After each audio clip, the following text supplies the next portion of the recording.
কেউ আপনাকে এসে বলেছে অমুক আপনার নামে বদনাম করেছে, গালি দিয়েছে, আপনি বলবেন যে এসে খবরটা দিবে, তারে বলবেন আমার পক্ষ থেকে গিয়ে তাকে খবর জানাই দাও, আরো যেন গালি দেয়, আরো যেন বদনাম করে, আরো যেন গালি দেয়, আরো যেন বদনাম করে। তাহলে কি লাভ হবে শুনেন, কারণ রাগটা আসে শয়তানের পক্ষ থেকে।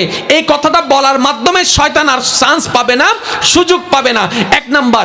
দ্বিতীয় নাম্বার, আপনি যে গালির পরিবর্তে গালি দেন নাই, সেজন্য সাদকায়ে জারিয়ার সওয়াব আপনার আমলনামায় যোগ হয়ে যাবে। 2 নাম্বার। 3 নাম্বার, আপনি যে গালি শোনার পরও এই যে একটা কথা বললেন, এটার কারণে আপনার ভিতরে একটা ধৈর্যের আলো জ্বলতে থাকবে।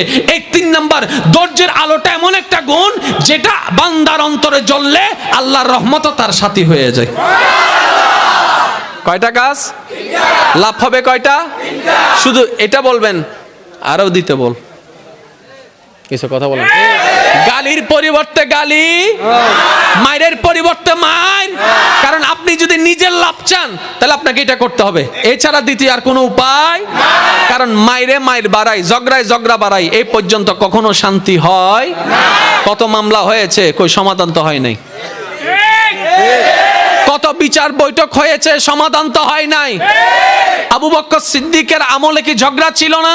হযরত ওমর ফারুকের আমলে কি ঝগড়া ছিল না? তো ওনারা জীবন লিড করেছেন কিভাবে? ওনারা বলে আমরা আমাদের আবেগ দিয়ে জীবন লিড করি নাই, কোরআন সুন্নাহর দেখানো পথে জীবন লিড করেছি। আর কোরআন সুন্নাহর জীবন লিড করলে কি হয়? বলে যে বানানেওয়ালা আল্লাহ, উনি তো জানে কাকে কিভাবে করতে হয়, কাকে কিভাবে ধরতে হয়, কোন জিনিস কিভাবে হ্যান্ডেল করতে হয়। আমরা না জানলেও আল্লাহ জানে। ওই আল্লাহর বিধান মানা মানে আপনি সফল হয়েছেন।